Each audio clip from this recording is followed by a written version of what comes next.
Good afternoon. So I had this nice little service body that got converted into a trailer. Had an air compressor, had all my tools, had a fuel tank on it.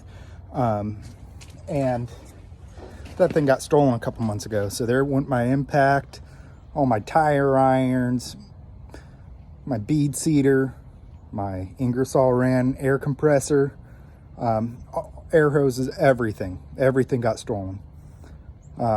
So I had to go and figure out, all right, what am I going to do? Kept pricing it out and kind of kicking tires on, oh, do I want to get a new air compressor, a gas air compressor? Do I want to go electric and have a generator to fire it up? And, you know, I'm probably going to do like a 16, 18, 20 foot enclosed trailer, put my toolbox in there just so I can have everything on the road. Because I'm, small operation. I don't need a service truck that I'm going to have to pay commercial fees on and everything. So this is what I decided. Had a couple friends. I read some reviews that were negative, but I had some friends say, hey, forget the reviews. I've got one. I love it. So I went with the 1-inch Milwaukee electric impact with the extended anvil.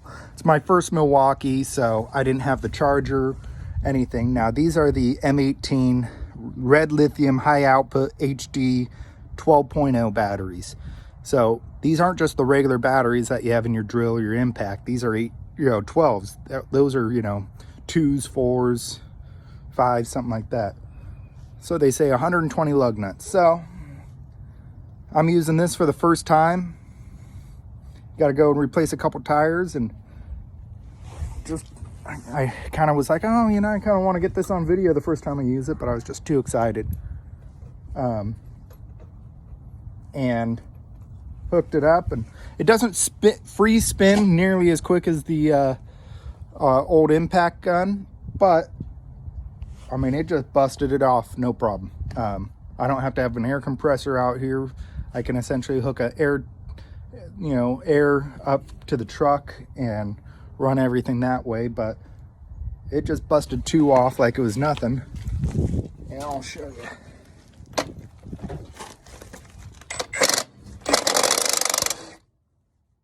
Number 3. So I'm gonna keep going, knock all that out, but essentially I'm gonna go over what my operation's gonna be. And so this impact gun, it was $13.99 plus fees and everything, taxes. Turned out to be like $1,512. Some sockets I got off Amazon. I got the 33 millimeter truck lug. 33 millimeter. I got some off-brand impact. The 1.5 inch, and then a square 13/16 square for the buds, 1.5 inch for the buds too. And because I got all my trailers are all bud wheels, only the trucks are hub pilot. That stuff cost me, I think, about $70. What else? I got a new bead seater off Amazon, another $80 or something, $70 after tax. Tire irons, I got some real heavy duty ones, name brand, 7/8 inch thick, I think it was. These cost me a little over $100 each, it was about $150 total. So it's a T45 HD Ken tool, heavy duty tire tool. There you go. So this is one end, that's the other, squared off. Both of them are the same. And, I mounted up 3 tires earlier and didn't really cause me any issues. I still had my Murphy's tire soap sitting around, so I didn't have to worry about buying any more. Now talking air compressors and jacks. I'm a small operation. I keep care of everything. And so I had from previously one of those air over hydraulic Harbor Freight 20-ton bottle jacks. They've been fine for me so far. There it is, Pittsburgh 20-ton bottle jack. So I'm still using that. I've got 2. And then, so that didn't cost me anything, but I think they're about $1.50 right now. Then what else is there? Air compressors. So what I'm thinking about doing is I've got access to, some Honda generators, and so that's not going to cost me anything. And I'm just going to go to Home Depot. They've got a Husky 20 or 30 gallon air tank, 5.1 SC FM at 90 PSI. And I'll essentially use that for doing tires. I think it's a 200 PSI max for $400. Do that, get an air hose. Now, why am I doing this instead of just getting a 5-horse Ingersoll Rand or whatever? Well, you look at it, Harbor Freight, $2,000 is their air compressor. Then you go out, you buy, say, an Ingersoll Rand or 1-inch impact, and you're looking at $300 to $500. So this is without tax. You're looking at, say, $2,500 out of all that. Well, right here, I got that impact gun, and I'm not going to add in, the sockets, because either way, you're going to buy sockets. I got that impact gun for $1,500 out the door. We still have to buy, the spoons and everything, so you're not going to worry about that. And then if I buy a small air compressor like that, I'm looking at, say, $400. So that's $1,900 altogether. Looking at less than $2,000 for a setup versus $2,500. And then at that point, you gotta buy those big old 1/2-inch airlines. Well, that's gonna cost you what, $150 for a 50-foot line?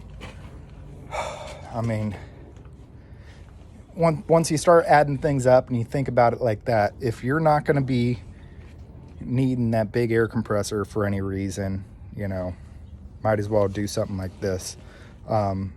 It's also mobility. Those big air compressors, you're not going to be able to wheel them around. If I could do that Husky with an air compressor, I could throw it in the back of my pickup by myself and go out to a job site, and not have to worry about a parts trailer or something like that.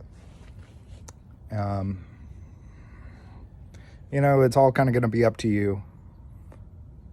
So far, 3 lug nuts in, I'm happy with the Milwaukee.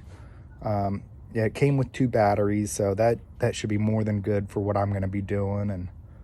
And it's so dollar for dollar. I think this is going to be the best way to do it. And with that Milwaukee, it should be able to put out the torque numbers that you need. You can hook up to the 1-key setup and look at your phone and adjust things here and there. I'm not too, educated on all of that. I've kind of looked into it a little bit, and I'm just going to kind of leave it at the max settings for now and go from there. They say always check the torque though. But so today I'm doing these tires, and I've got my air line coming off one truck. Just powered the jack, lifted that corner up, and so I'll be able to do this job without having one of those big air compressors. As long as I can, get my tires seated up. That's going to be the biggest hassle of all, especially in this cold weather. But, hopefully, this gives you guys something to think about. And now, if I were to be going into this and say my impact gun got stolen and I still have my air compressor, I'd just replace the impact. This is kind of, if you're going into something fresh or forced into being something fresh, look into that Milwaukee.